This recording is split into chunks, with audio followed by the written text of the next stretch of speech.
Hello दोस्तों, जैसे कि आज दिनांक 10 फरवरी 2021 दिन बुधवार की कुछ बड़ी खबर निकल के आ रहा है।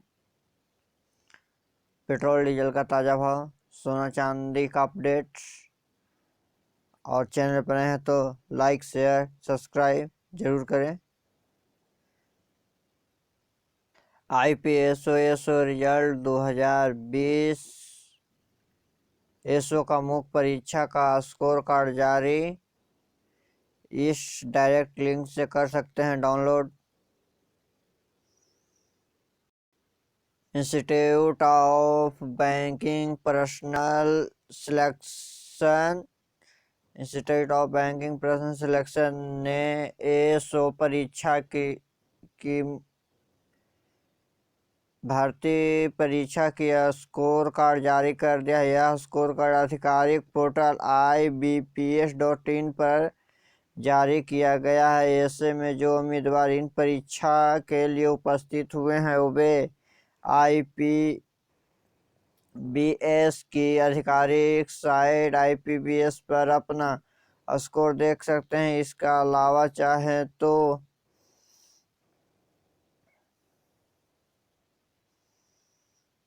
अब इंटरव्यू और डॉक्यूमेंट वेरिफिकेशन में शामिल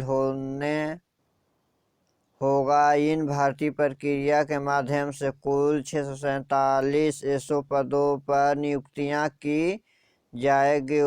वहीं इन भर्ती से संबंधित ज़्यादा डिटेल्स के लिए उम्मीदवार IPBS आधिकारिक साइट पर जा सकते हैं। बता दें कि एसओ की मुख्य परीक्षा 24 जनवरी 2021 की आयोजित की गई थी और परिणाम 4 फरवरी को घोषित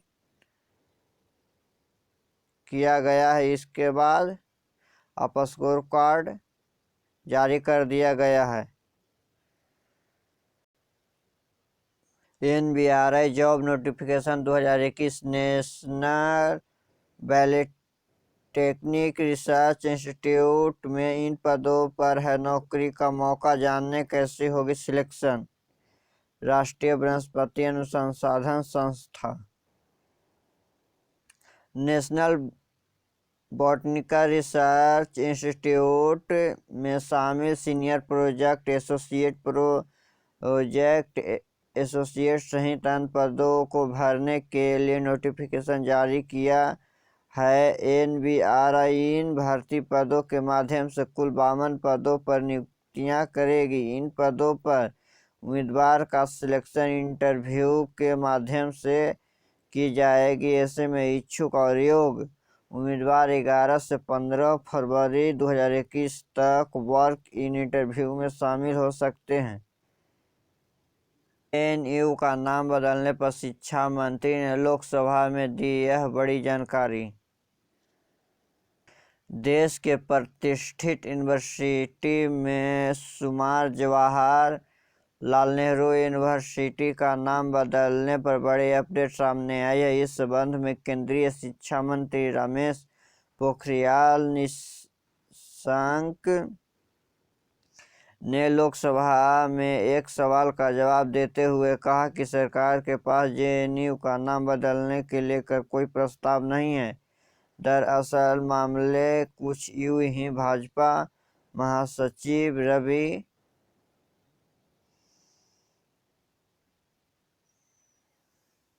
पिछले साल JNU का नाम बदलकर स्वामी विवेकानंद करने का प्रस्ताव दिया था। वह इस संबंध के महासचिव ने दृढ़ किया था। उन्होंने लिखा था कि यह स्वामी विवेकानंद है जो भारत का विचारधारा के लिए खड़े थे। उनके दर्शन और मूल भारत की ताकत की प्रदर्शन करते हैं। इसके लिए जवाहरलाल नेहरू का नाम बदलकर स्वामी विवेकानंद विश्वविद्यालय कर देना चाहिए। ये बता दें कि इससे पहले यूनिवर्सिटी का नाम बदलने की चर्चा उठ चुकी है। इसके पहले भाजपा के सांसद हंसराज हंस ने JNU का नाम बदलने की मांग कर चुकी है। हालांकि JNU की छात्र और शिक्षक ऐसा किसी का कड़ा विरोध करते रहे हैं।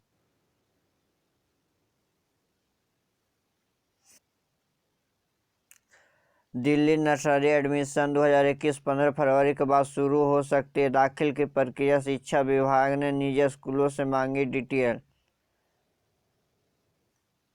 दिल्ली नर्सरी एडमिशन 2021 दिल्ली के निजी स्कूलों में नर्सरी कक्षा में दाखिल की प्रक्रिया 15 फरवरी 2021 के बाद शुरू हो सकती है। दिल्ली सरकार ने शिक्षा विभाग द्वारा मीडिया की रिपोर्ट के अनुसार सभी प्राइवेट ऑन एड्स मान्यता प्राप्त स्कूलों से अपना विवरण उपलब्ध कराने का निर्देश दिया है। इन निजी स्कूल को अपने लोकेशन की जीपीएस कोऑर्डिनेट्स और आर्थिक रूप से कमजोर ईडब्ल्यूएस एवं दिव्यांग कोटे की सीट की जानकारी विभाग को 15 फरवरी तक सबमिट करना है।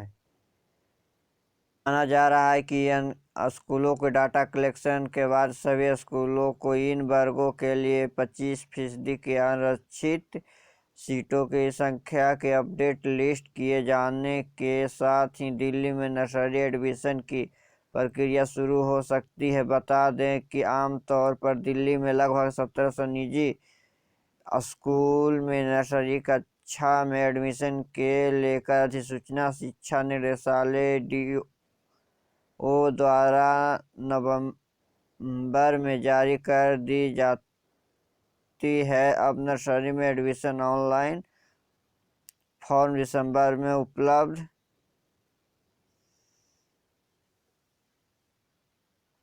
करा दिया जाता है। हालांकि इस वर्ष कोविड-19 महामारी के चलते वर्तमान में शैक्षिक सत्र 2020-21 में हुई देरी से अगले सत्र यानी 2021-22 के लिए दिल्ली नर्सरी एडमिशन की प्रक्रिया शुरू होने का भी हुआ है। कांस्टेबल नोटिफिकेशन 2021 इस दिन से शुरू हो गया आवेदन। CAPFS, NIA या SSF के कांस्टेबल और असम राइफल और राइफलमैन की भर्ती। CGD कांस्टेबल नोटिफिकेशन केंद्रीय सशस्त्र पुलिस बल CAPF, राष्ट्रीय जांच एजेंसी NIA, सचिवालय सुरक्षा बल SSF में कांस्टेबल जनरल ड्यूटी और असम राइफल और राइफलमैन जनरल ड्यूटी के पदों पर घोषणा की रिक्तियां की गई है। कर्मचारी आयोग SSC द्वारा चयन प्रक्रिया हर वर्ष आयोजित की जाती है। वर्ष 2021 के लिए SSC द्वारा कांस्टेबल GD और राइफलमैन GD की भर्ती परीक्षा की अधिसूचना जल्द ही जारी की जानी है। आयोग द्वारा जानकारी परीक्षा कैलेंडर के मुताबिक SSC GD कांस्टेबल नोटिफिकेशन 2021 मार्च के जारी की जाने की प्रस्तावित है। अधिसूचना जारी होने के साथ ही आवेदन की प्रक्रिया शुरू हो जाएगी और 10 मई तक एप्लीकेशन सबमिट कर पाएंगे। OPSC रिक्वायरमेंट 2021 504 असिस्टेंट प्रोफेसर की भर्ती के लिए नोटिफिकेशन जारी। देखें विस्तारवार रिक्तियों। आवेदन 15 फरवरी से। उड़ीसा पब्लिक सर्विस कमीशन, शासकीय विश्वविद्यालय असिस्टेंट प्रोफेसर की सरकारी नौकरी की तैयारी कर रहे उम्मीदवारों के लिए बड़ी खबर। विभिन्न विषय के लिए असिस्टेंट प्रोफेसर के कुल 504 रिक्तियां की भर्ती। अधिसूचना ओडिशा बोर्ड सेवा आयोग द्वारा जारी कर दिया। आयोग द्वारा 9 फरवरी 2021 की जारी भर्ती विज्ञापन 8/2020-21 के अनुसार विज्ञापन सरकार की उच्च शिक्षा विभाग के प्रशासनिक नियंत्रण के अधीन विभिन्न राज्य विश्वविद्यालय में सहायक प्रोफेसर की भर्ती के लिए आयोग के उम्मीदवारों से आवेदन के आमंत्रित किए जाते हैं। इच्छुक उम्मीदवार आयोग के ऑफिशियल वेबसाइट opsc.gov.in पर उपलब्ध कराए गए ऑनलाइन एप्लीकेशन फॉर्म के माध्यम से आवेदन कर पाएंगे। आवेदन की प्रक्रिया 15 फरवरी से शुरू होगी और उम्मीदवार 14 मार्च तक अपना एप्लीकेशन सबमिट कर पाएंगे।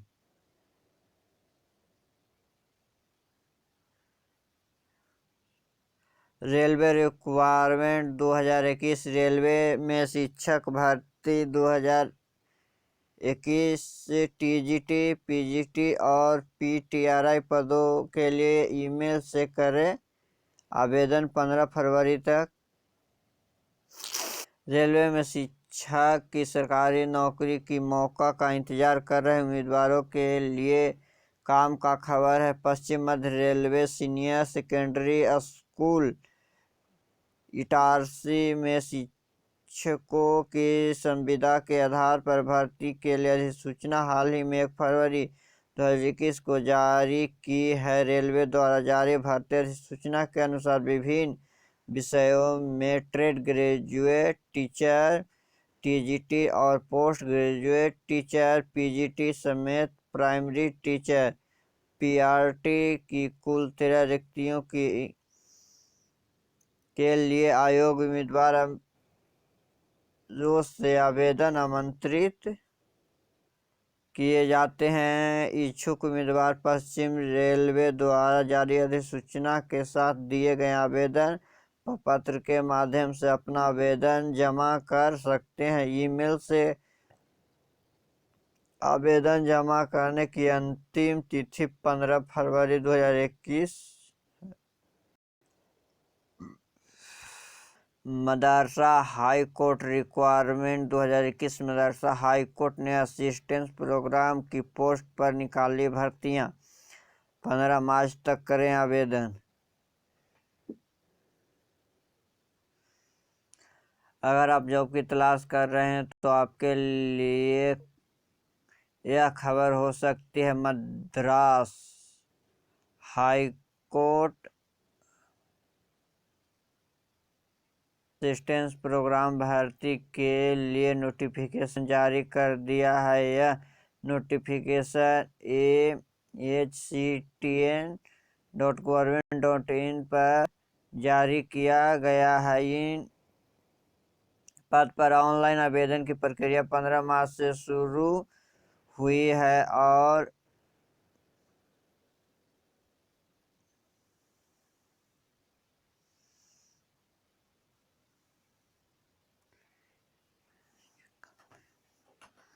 जेपीएससी रिक्वायरमेंट 2021 झारखंड लोक सेवा आयोग ने 200 से ज़्यादा पदों पर भर्ती निकाली नोटिफिकेशन जारी की। jpsc.gov.in पर जाकर चेक करें।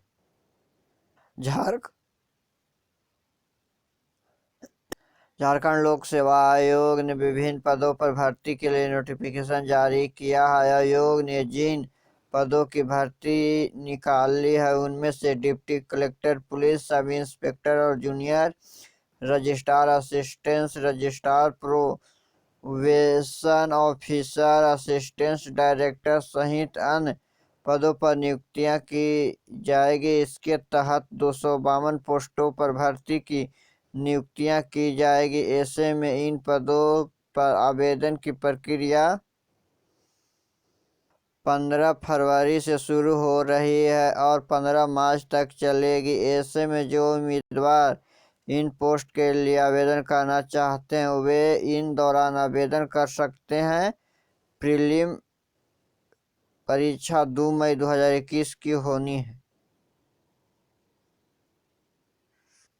ECIL रिक्वायरमेंट 2021 ECIL में टेक्निकल ऑफिसर की 650 पदों पर निकली भर्तियां। जाने पूरी डिटेल।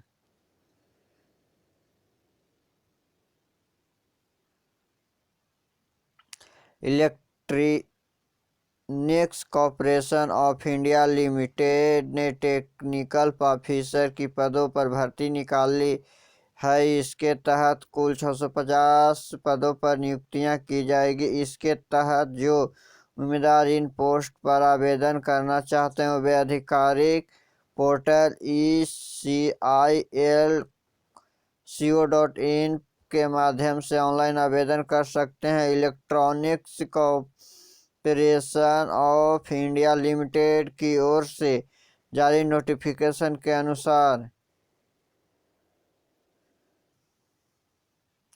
ऑफिसर की पोस्ट पर ऑनलाइन आवेदन करने के लिए उम्मीदवार की अधिकतम आयु 30 साल होनी चाहिए। बता दें कि ECIL 650 पद की भर्ती के लिए आवेदन की आखिरी तारीख 15 फरवरी है। इसके बाद कोई आवेदन फॉर्म स्वीकृत नहीं किया जाएगा।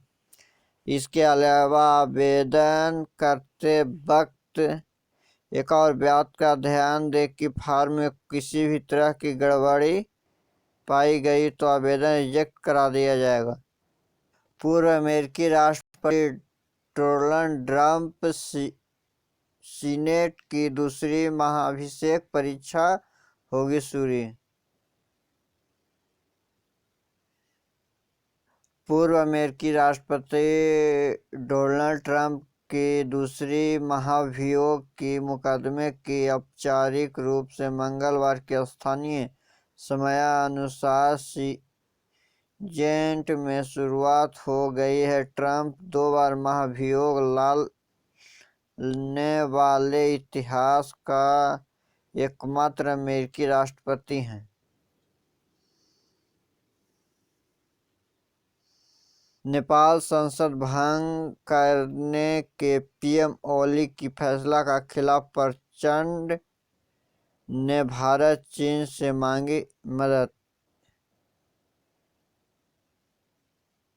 नेपाल कम्युनिस्ट पार्टी एनसीपी की प्रचंड धंधे का अध्यक्ष पुष्प कमल दहल प्रचंड ने मंगलवार को कहा कि उन्होंने प्रधानमंत्री केपी शर्मा ओली द्वारा असंवैधानिक और लोकतांत्रिक ढंग से संसद भंग किए जाने के खिलाफ भारत और चीन समेत अंतर्राष्ट्रीय समुदाय से मदद मांगी है। काठमांडू में अंतर्राष्ट्रीय मीडिया प्रतिनिधियों से बात करते हुए उन्होंने कहा कि यदि हमें संघवाद और लोकतंत्र की मजबूत करना तो संसद में जरूरी बहाल किया जाना चाहिए।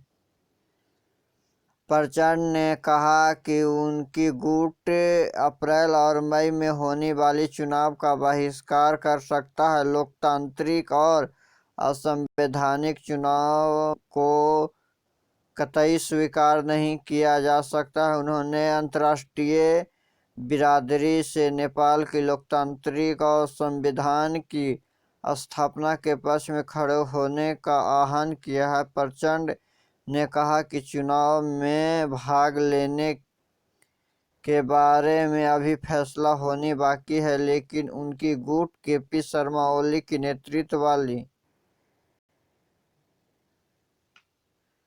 लोकतांत्रिक और नाजायजी सरकार के तहत होने वाले चुनाव को बहिष्कार कर सकते हैं। ओली ने संसद की निचली सदन के पिछले 20 दिसंबर को भंग करते हुए 30 अप्रैल और 10 मई के चुनाव कराने का ऐलान कर दिया था। ओली ने निचले संसद भंग करने के फैसले को सुप्रीम कोर्ट में चुनौती दी है, जिस पर सुनवाई चल रही है। एक बार फैसला आने के बाद ही यह तय हो सकेगा कि चुनाव होगा या भंग संसद को फिर एक बार बहाल होगी। प्रचंड ने कहा कि पूरी उम्मीद है कि सुप्रीम कोर्ट ओली की फैसले की मान्यता नहीं प्रचंड गुट ने ओली की पार्टी के अध्यक्षता पद से हटते हुए उन्हें पार्टी का सदस्यता से भी निष्कासित कर दिया था। प्रचंड के नेतृत्व वाला गुट अब एक अलग पार्टी के तौर पर काम कर रही है और चुनाव आयोग में दावा किया है कि असली एनसीपी वही है। हालांकि चुनाव आयोग ने अभी तक किसी को गुट का मान्यता नहीं दी है। सुप्रीम कोर्ट ने सरकार के समय सीमा में तोड़े गए मंदिर को तुरंत बनाने का आदेश दिया। इस्लामाबाद पेट्रो पाकिस्तान के सुप्रीम कोर्ट ने खैबर पख्तूनख्वा प्रांत में कट्टरपंथियों द्वारा मंदिर को जलाए जाने की वारदात को गंभीर से लिया और शीर्ष अदालत की प्रतिष्ठित सरकार ने जहां तुरंत मंदिर निर्माण शुरू करने का आदेश दिया है, वहीं इमरान खान इसके पूरे होने की समय सीमा बताने को भी कहा। बता दें कि करक जिले में टेरी गांव में कट्टरपंथियों ने जमीयत उलेमा ए इस्लाम पार्टी फजलुर रहमान गुट के सदस्यों ने पिछले वर्ष दिसंबर में लगभग 100 पुराने मंदिरों में तोड़फोड़ के बाद आग लगा दी थी। मानवाधिकार कार्यकर्ताओं और अल्पसंख्यक हिंदू समुदाय के नेता ने मंदिर पर हमले की कड़ी निंदा की थी, जिसके बाद सुप्रीम कोर्ट ने इनके पुनर्निर्माण का आदेश दिया था। मंदिर का पुनर्निर्माण के लिए उन लोगों से पैसा वसूलने को कहा था जिन्हें इसे जलाया था। द एक्सप्रेस ट्रिब्यून के अनुसार सोमवार के चीफ जस्टिस गुलजार अहमद की अध्यक्षता वाली 3 जजों की पीठ ने मामले का स्वतः संज्ञान लेते हुए सुनवाई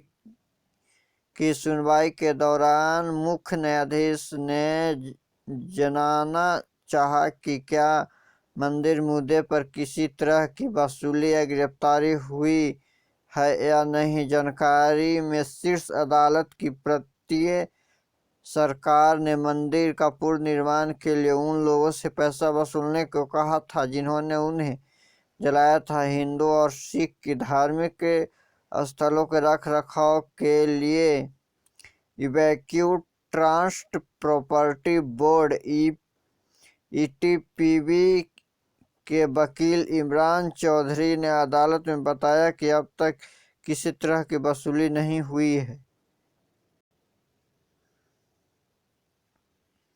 की अग्नि 5 मिसाइल को सहमा चीन ड्रैगन की एंटी डिफेंस मिसाइल के निराशे पर आखिर कौन।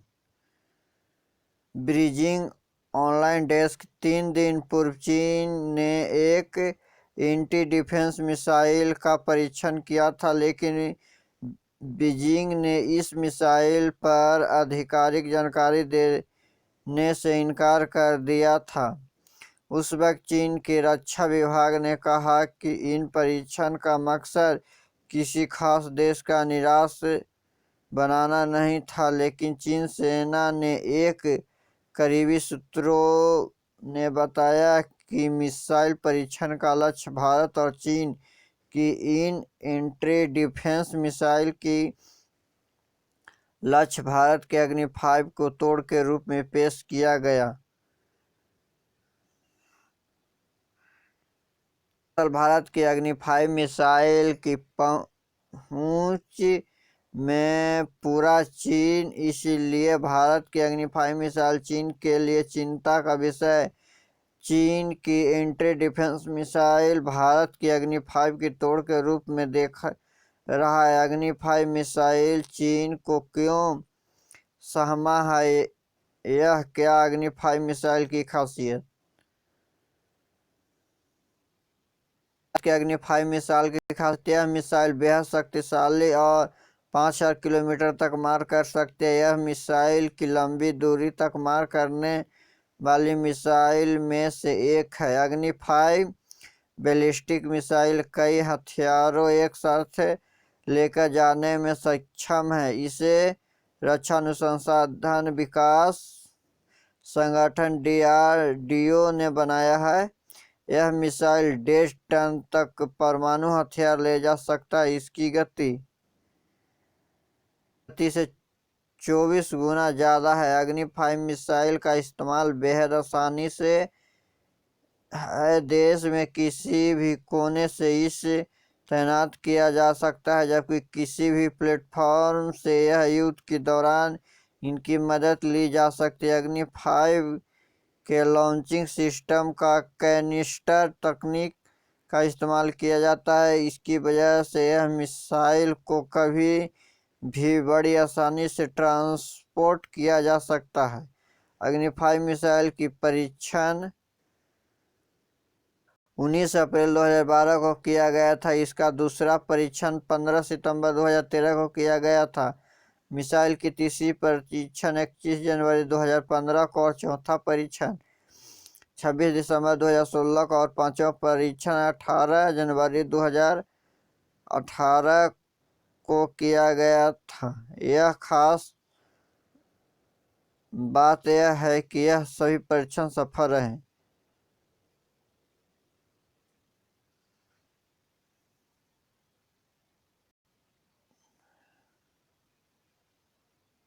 उत्तराखंड गैलेक्सी ब्रस्ट बेहद संवेदनशील। उत्तराखंड की 13 झील में तबाही से बचा, नियमित मॉनिटरिंग जरूरी। ऊपर हिमालय की मौजूद में है 486 हिमनद झील। आपदा प्रबंधन के लिए रियल टाइम मॉनिटरिंग समय जरूरत। केदारनाथ और 2 रोज पूर्व चमेली और नंदा देवी बायोस्फीयर क्षेत्र में हुई कुदरती तबाही। यह उन भूवैज्ञानिक चेतावनी की अनदेखी का ही नतीजा है जिन्हें हम भूभागीय जोखिमों की घिरे उत्तराखंडों को सालों से लगातार नजरअंदाज कर विकास योजना के बेहतरीन ढंग से लागू करते आ रहे हैं। अभी भी समय है, हम चेत जाए, नहीं तो उत्तराखंड ऐसा तबाह के मंजर भविष्य में और भी देखने को मिल सकता है। भारतीय भूवैज्ञानिक सर्वेक्षण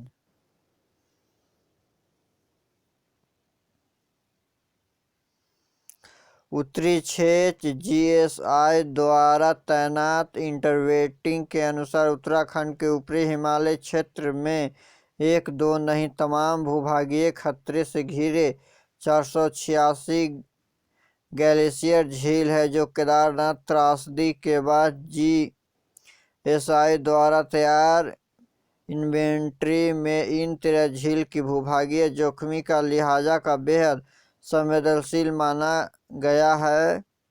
बावजूद इससे ग्लेशियर की इन संवेदनशील झीलों पर लगातार नजर रखने के लिए बीते 7 वर्षों में कोई कारगर योजना नहीं आई है।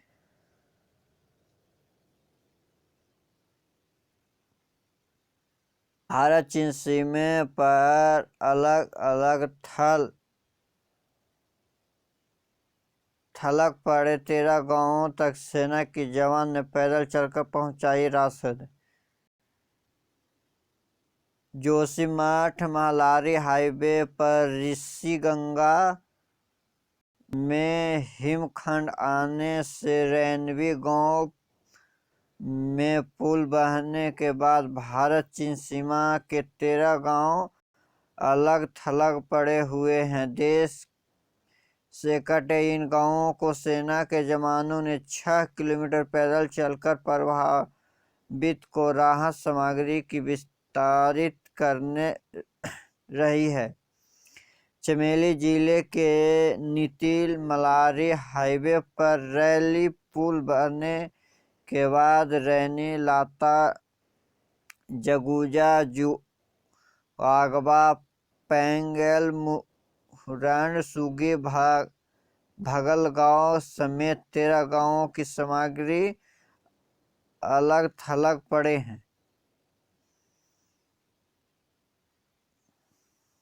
इन गांवों में सेना की ओर से राशन, दवाई और अन्य जरूरी सामग्री पहुंचाई जा रही है, लेकिन कई प्रभावित गांव ऐसा हैं जो कि सड़क से 6 किलोमीटर दूर जुगावा पेंग मुरंड सड़क की 6 किलोमीटर दूर वाले गांव। इन गांवों में रसद व अन्य सामग्री जरूरी पहुंचाने के लिए सेना की आईटीबीपी के जवान बिहट पैदल रास्ते से जंगल, चट्टानी और क्षेत्रीय गुजरकर प्रभावित गांवों का राहत सामग्री पहुंचा रहे हैं। आपदा प्रबंधक सुग्गी के ग्राम प्रधान लक्ष्मण सिंह बुटेला कहते हैं कि आपदा की इस घड़ी में जिस प्रकार सेना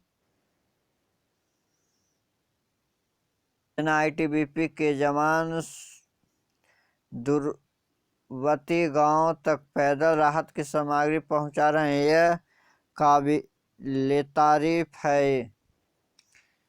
कहा कि पूरी क्षेत्र में सेना की जवान पर गर्व है। दोस्तों, जैसे कि 1 ग्राम सोना पर 54 रुपया की उछाल आई है। जैसे कि पहले 4689 रुपये है, जो कि पहले था 4635 रुपये, और 10 ग्राम था 46,650 जो कि पहले था, और अब हो गया है 46,890 रुपये, जो कि 540 रुपये का उछाल आया है। जो कि चांदी 1 ग्राम पर 1 रुपया का उछाल आया है, जो कि वर्तमान में 70 रुपये 20 पैसे 1 ग्राम, जो कि पहले था 69 रुपये 20 पैसे, और 10 ग्राम 692 रुपया, जो कि अब हो गया 702 रुपया, और 1 केजी 70,200 रुपये, जो कि इससे पहले था 69,200 रुपये, जो कि 1000 की उछाल आई है 1 केजी पर। सिटी पेट्रोल और डीजल न्यू दिल्ली 87 रुपये 30 पैसे और डीजल 77 रुपये 48 पैसे, मुंबई में 93 रुपये 83 पैसे पेट्रोल और 84 रुपये 36 पैसे डीजल, कोलकाता में 88 रुपये 63 पैसे पेट्रोल और डीजल 81 रुपये 6 पैसे, चेन्नई में 89 रुपये 70 पैसे पेट्रोल और 82 रुपये 66 पैसे डीजल।